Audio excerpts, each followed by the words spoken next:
And we are live.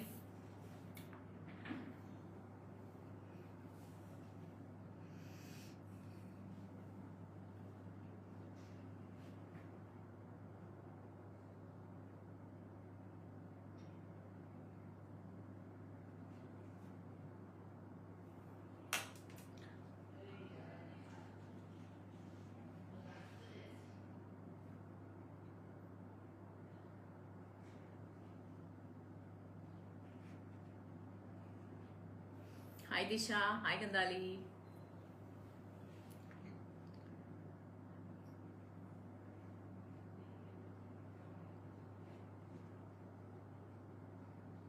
On our Women's Day special segment by Naari at Bharat Udyog Gaurav, this is our 5th episode and we are having our 5th guest joining us. Hello everyone. Happy Women's Day to all of you. Our guest is a very interesting lady, close to 15 years of experience in HR, marketing and business functions. Her name is Gandhali Mahajan, a postgrad from Simbi. We all call it Simbi. You know how it is. She's worked with various MNCs like Bosch, Kimberly-Clark, Whirlpool, Sony Picture Systems is current, where she's playing the role and spearheading the HR business partnership there. She's someone who's very vocal about concepts like inclusion and diversity, and that's what we are going to dive upon today. Hereby, I welcome Gandhali.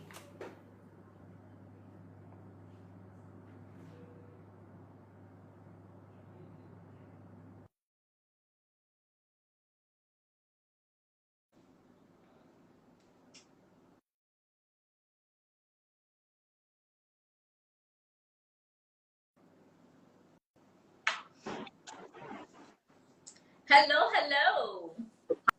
Hi, Ethel. How are you doing? I'm doing great. Hi, Gandhali. Can we elevate your screen a little bit? We can. Um, and we're having the same bit of a challenge that I cannot view you, but nonetheless, I think we'll get the show on the road though. Oh, you Is this can't okay? see me? This is No. okay. Yeah. It's very much okay. Okay, I suggest you could join from your phone as well. Is this the iPad or the tablet that you're using? It's the iPad. Okay, so the technique is very simple. Take another phone, silent it and keep it on, so you feel you are not talking to a black screen. Right now, it seems like that. So let me do that. I just log in directly from the phone. Else I will have to keep singing for you to feel that there's somebody around.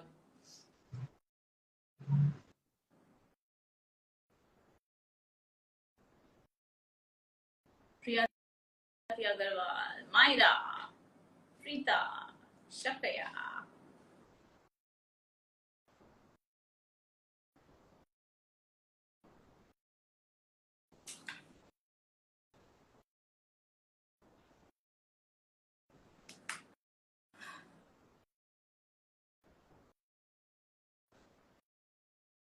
Hello everyone. Hi, Gandhali, can you see me now?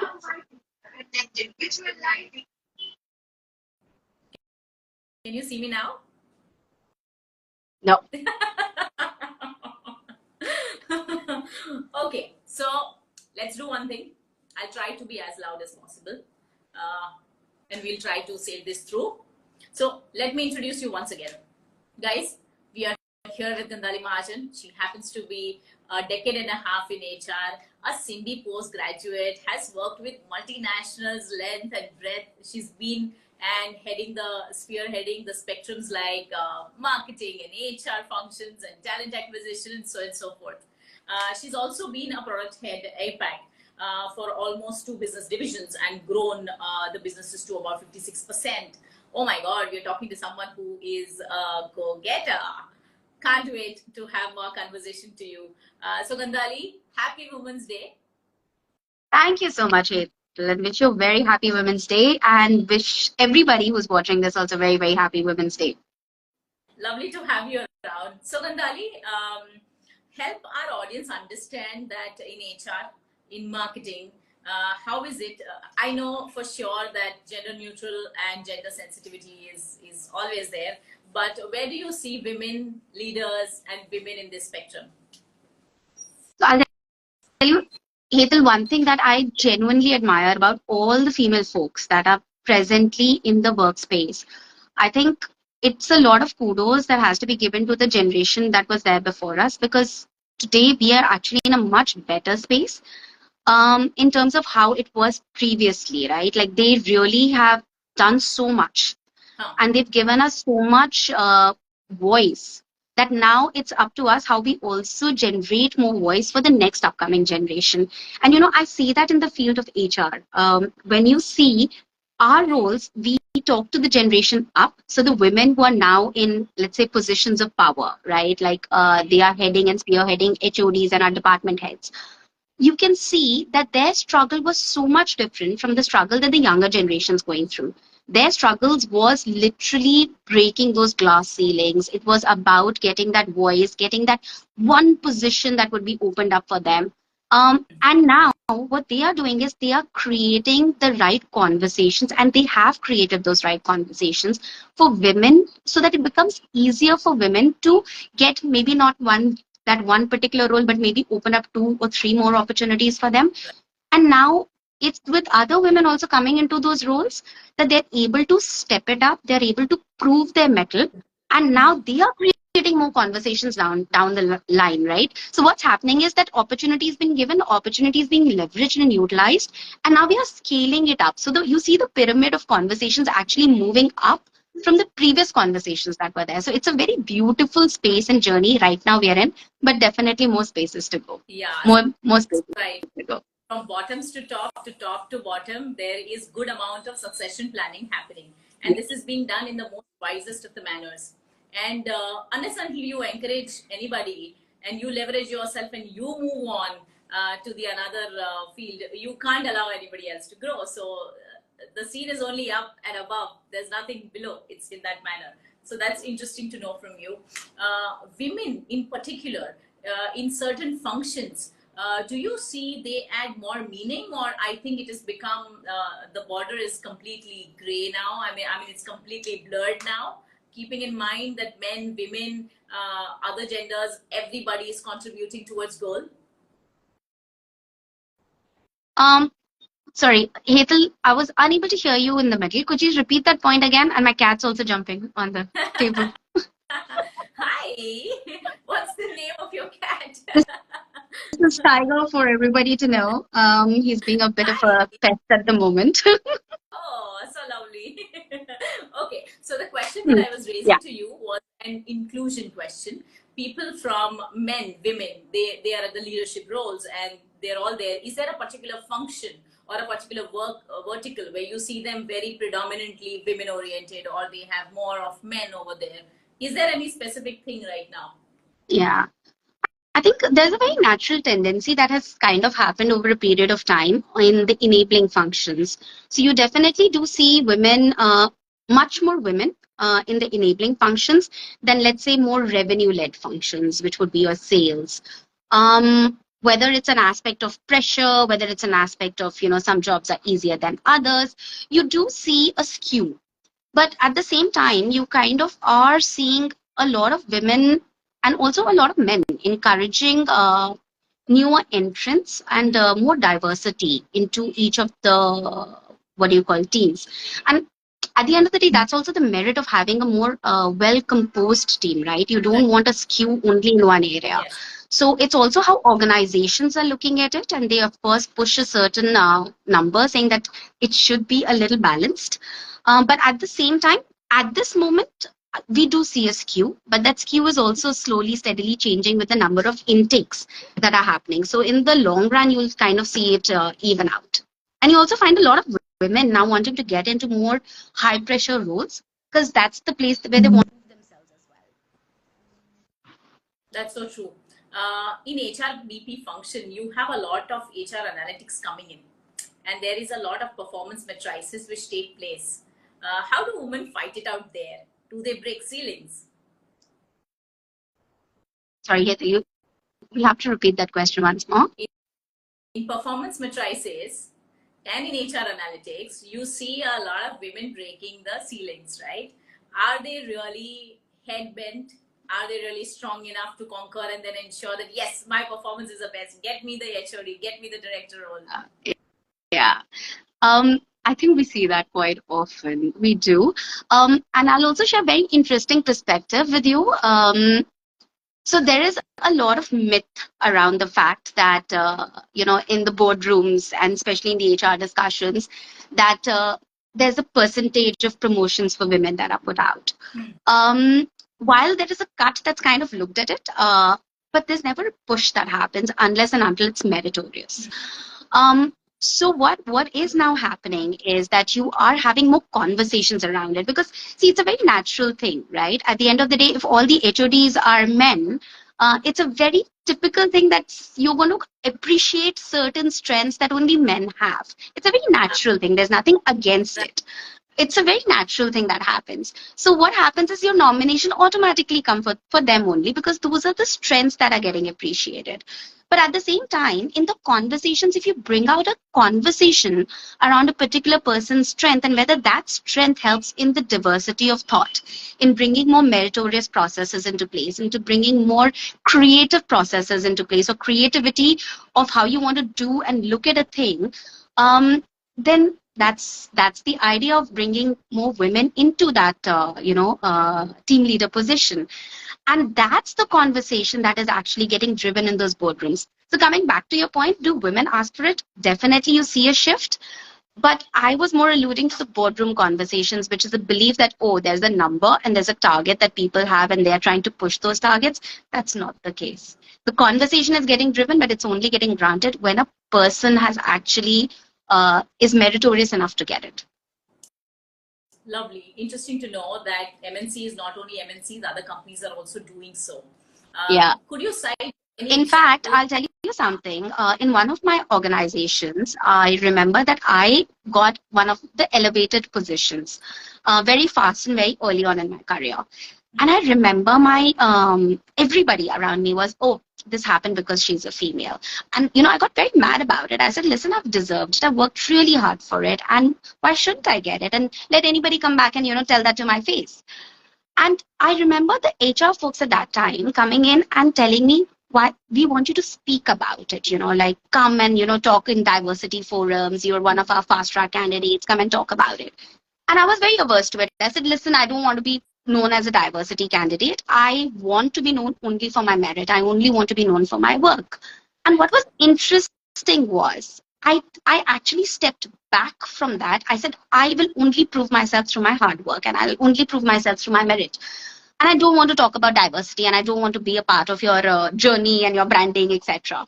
And 2, 3, 4 years later, when I actually got elevated to more senior positions and I got more purview into how, the organizations work and what, let's say, organization functions, HR functions are trying to drive and how they are looking at equity and why they need us, people who are doing well in their roles, to really come forth and talk about it and, be those bearers of those right conversations and bring those right conversations out. That was where I then realized. So I remember in my other company, when I went there, I actually spoke of this example saying I never understood what they wanted me to do. And why they were leveraging me was because you were fundamentally good at your work. And they wanted to leverage that. They could have more girls, looking at that, aspiring for that and wanting to do it. I just went whole hog. I said, I don't want to be a part of your initiative. I don't want to be this. I don't want to be that. Don't use me as your poster girl, etc. But the idea and the reason why I'm talking about it today was I wish I had understood it back then. And to all the girls who are watching today, trust me, if people are reaching out to you, that is more so because you have merit. It's because you've earned it and they want to give you a platform to tell your story. So you should always leverage that platform. Fantastic. We needed that dose. It was an afternoon. Everybody's had their meals, but there is a serious conversation happening here. And I knew for sure that you are one of the guests who would not only talk about herself as a professional, as a woman, but when it comes to the HR, especially, you are somebody who's observing every single function. You have an eye on the accounts and finance, you have an eye on the sales, on the intellect, on the AI level, on the data management, on the logistics and all of it. And we absorb a lot of intel. So that's when people come and talk to us about problems, we've seen it from the top ladder, we've seen it from the bottom side, we know where the strategies have failed and where they've worked. So thank you, Gandhali. You're opening up and you're telling us exactly what's happening. So I see a variety of brands that you've been participative of and you've been working with, like Whirlpool, like Sony, like Bosch, and all of it. Principally, for anybody to be successful, what's that first thing? What's that first trait that you observe or probably you would encourage people to have? I think positive mindset, a very a solid positive mindset backed by perseverance, I think are the success traits. While a lot of obviously talent goes a long way, but talent without perseverance, because things don't come easy, you have to continuously strive for it. Right. A positive mindset, not to get deterred, because there are so many things that and so many challenges that are going to be out there in order for you to pursue things in the manner that you want to, right? You need to be able to continuously be at it. Like, you need to be like a dog with a bone. If you genuinely believe in it, you need to keep referencing it back, and it takes time. I've seen people seed and ideas 4-5 years back, which was so ahead of the curve that they have actually been shot down multiple times at MD levels, but they've never given up. They've actually gotten those ideas. So first thing is that they've seeded those plants in, right? They've put those seeding ins.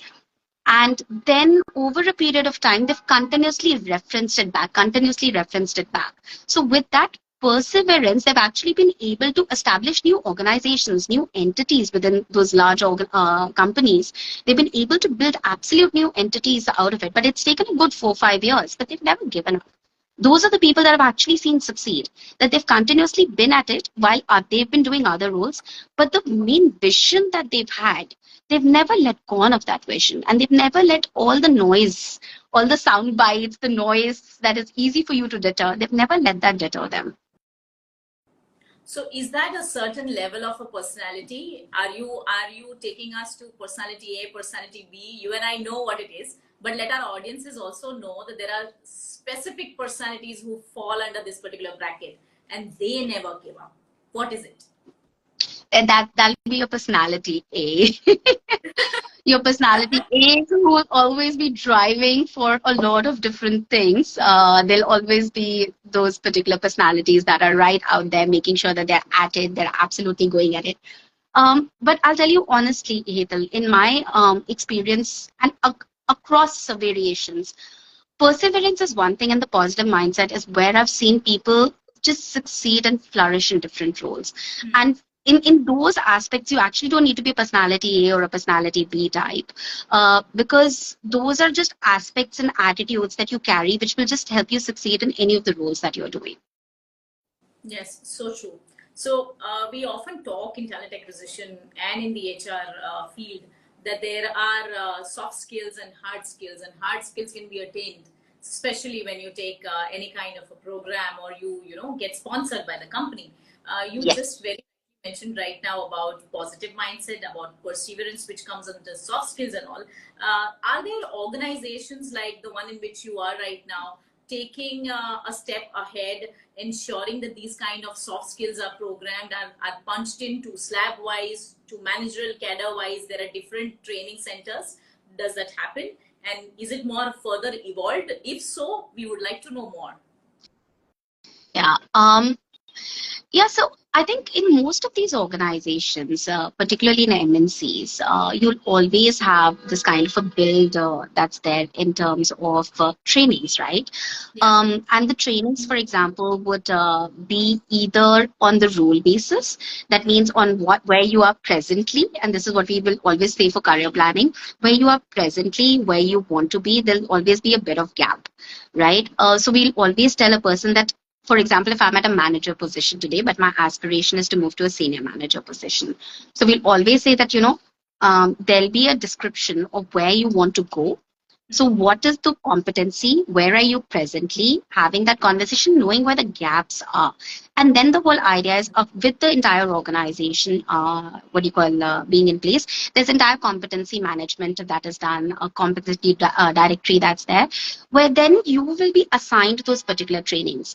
And nowadays the trainings have also become very interesting because there are so many, either you can have a training that's done in the campus itself, or you can do self-learning modules. There are LinkedIn modules, there's Udemy, there is so much plethora of knowledge out there. But the idea is, how do you kind of gain that particular knowledge which is required for you to move from one level to the other level, and having those right conversations around that. There are a lot of offsites also that happen. They have programs for 5 days and 10 days, and the entire top management is taken, the entire managerial team is taken, and then they are given the upskillings there. So yes, we see predominantly a lot of change when people come, they get trained and they uplift themselves. And it's wonderful if decision makers and top management are taking that initiative, because rather than hiring a new person, it's better to elevate the one who is showing signs.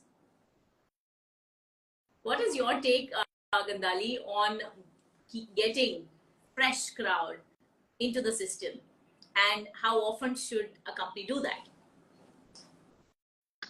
So a lot of the times, Hetal, and this is a very interesting question, because I think one of the aspects of how we design organizations and the modus operandi in organizations go into a framework called build, buy, and borrow. And so build is always people that you're growing internally and how you're going to grow them. Borrow is always the capabilities you want to kind of get in terms of either something which is new like AI, ML at that particular point. Then you're like, okay, we don't have time to groom them internally, so we're just going to buy them from outside, or borrow the talent from outside. So your particular question, which comes in saying what is the percentage or what is the right number in an organization, gets defined by the curve that the organization would be at, build or the growth phase that it would be at. So for example, that's when you will actually target the campuses, or you'll target all your fresher talent to build that particular organization up. So in a very mature organization, you may want to factor in about 10 to 15 kind of an MT program. But if you are actually going in for a huge change of strategy where you need much more manpower on the ground, then you may want to go in for a lower level target campus, but get much higher number, like a 20% of the population in. So it'll really change from a company to company, industry to industry strategy. But the fact of the matter is, if you want to build a solid culture and you want to make sure that you have employees in your company who are staying for the long run, then getting people from campuses is the top-notch idea, because they absorb your culture like that. They are perfect fit because they mold into your own culture, Yes. company's culture, and they stick with you for the long run, right? And if you invest in them, they really, they are your brand ambassadors. You actually will have the topmost top talent staying with you if you've invested them at the right time and gotten them at the right time. Lovely. Gandhali, a typical question a lot of people have been asking us since the time COVID has been there. Chief Happiness Officer, Happiness Manager. So HR gets a lot of nomenclatures. There are various more nomenclatures. Could you enlighten us with few more such names, vibrant names, few more such new positions which have come in, which are generally from a basic foundation point of view, very basic, but what is it? What are the new things that's happening in media and entertainment industry? So not just media, but I'll talk about some of the other ones also. My favorite one that's come up is there's work-life balance. Now there's a concept called work-life well-being. So a work-life well-being officer is the latest one that's come up. Yes, that has come up. I had seen it on LinkedIn, and I scrolled down to know exactly what this person is doing and why is it so. So the idea was that work-life balance means that there's something off balance. So we should not call it work-life balance, because you are indirectly telling people, "Arey, balance hona chahiye." So we are not saying there is no disbalance, but the aspect is that now work and life are a part of the entire thing, is integrated. You apparently cannot take one out of the other, and hence what they're saying is manage it well. You just need to be well-being. So work-life well-being is the new nomenclature that's come up, and which primarily talks obviously about every aspect of well-being, which is whether it's physical, mental, spiritual, for that matter. So all the aspects is what they're kind of touching upon, and what they're also looking at is how do you give people flexibility, and I think flexibility is the next thing that's kind of coming up more and more in terms of how do you allow people to, because the concept is that you are now um, talking to a population which is matured. After COVID, so many of the myths have broken that, you cannot work from home, remote working is not a possibility, etc. So many myths have broken. So how do you allow people the best of both worlds to make sure that you are getting the highest creativity or you're getting the highest output out of them? And for that particular reason, flexibility, and how do you imbibe that flexibility within the organizations, like the main conversations that have now started coming up. Yes, that's very important. Gandhali, 15 years. There are so many policies which have come in. Sexual harassment, mental harassment, Bosch, which is your favorite. And where do you feel a lot of changes have happened with those policies? Or rather, have you came up and given some kind of a new change or a new fresh breath for any of the policies for your current organizations? So, oh, that's such an interesting question. um, I think the one that you were saying, which policy have I really executed or let's say really enjoyed? Personally, in one of my organizations, we introduced the entire EVP, which is your employer well-being program for the company. And across the board, we actually did it saying, oh, mental health, and there was a counseling aspect to it as well.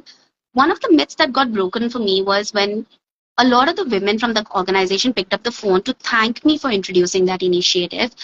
And they were thanking me why? Because in the counseling sessions, there was one particular session on handling teenagers.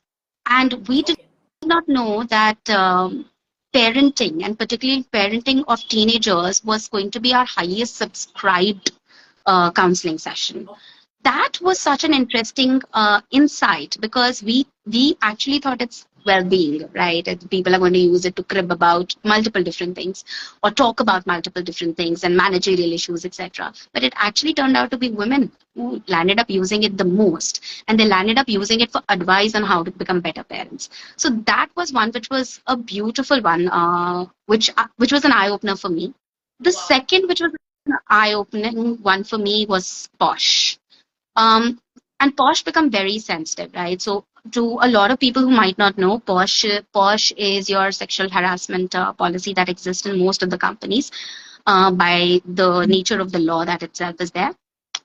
And I remember there was this very, very sweet and a very novice question that a girl asked me, and I was on the investigating committee on a particular conversation. And she said, Gandhali, I know maybe we should have reported this when we had observed it, but we don't know what is the right touch. Is this right? Is this wrong? We don't know. And that was again such a eye-opening point, because we weren't taught about this in our education, in our school times. That was not a part of the curriculum. It was never spoken about. It was always such a hush-hush thing. And to talk about a senior of yours at work, whether this is a right touch, it's not a right touch, it's such a taboo thing. Who do you go ask? There is no one that you can turn to and really ask, right? It's such a sensitive topic. Kisse puchoge? And that's when she came up, because when we were talking to her, we like, tumne bola kyun nahi? She's like, I don't know. I don't know if this is the right thing to report. A touch from a 2-second to a 5-second to a 6-second, we don't know whether it's the right thing to call out.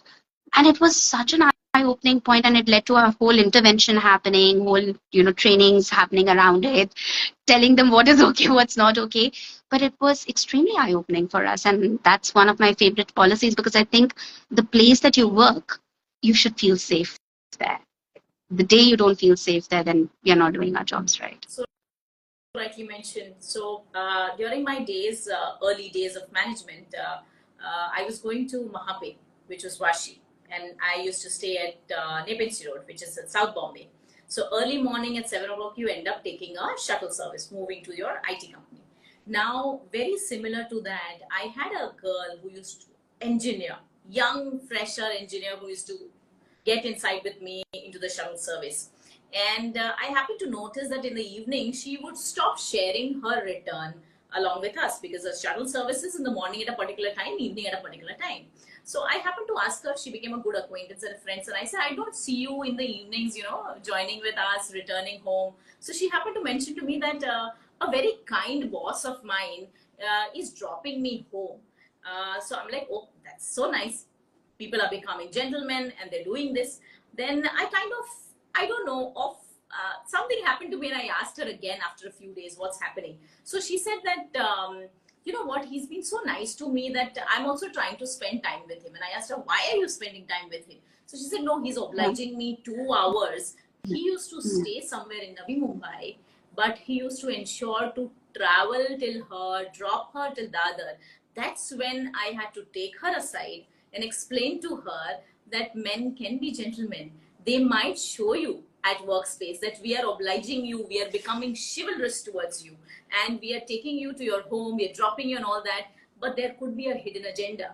You need to understand the cues, you need to be alert, you need to have that presence of mind that if your boss stays in Navi Mumbai, has an office in Navi Mumbai, but is dropping you every day till Dadar, tomorrow he will want to extend something more towards you.